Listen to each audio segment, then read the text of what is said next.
Hello, this is Kathy, the Hardie Mummy. Once again, it's lovely to have you with me. So today's task says to colour the fruit using the colours that aren't usual. Challenge your mind.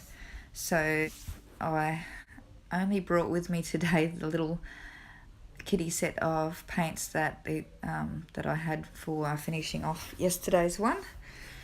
So I found this to be a fair bit of a challenge with just this little set.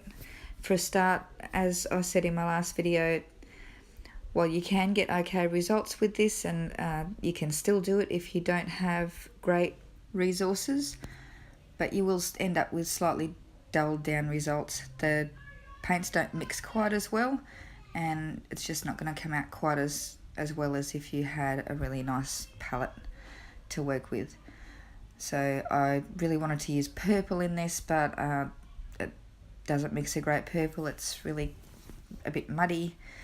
So I ended up with a reasonable result out of it, and I experimented a little bit with going to wet and wet to get a bit of shading happening. Wasn't too happy with that apple there, being with how the red turned out. It ended up being a bit more like a real apple, but I put a bit more yellow on it later, and that's okay.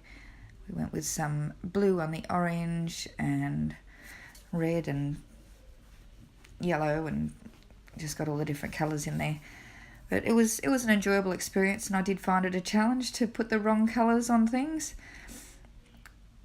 But yeah, I'd like to know how you went with yours, if you managed to challenge yourself to paint something in incorrect colours, or if you have a go at this shortly. Let me know how you went. Let me know what you think. Hit like and subscribe and the little notification bells. And I will look forward to seeing you tomorrow. Thank you for watching. See you next time. Happy birthday to you. Happy birthday to you. Happy birthday, dear Isaac. Happy birthday to you.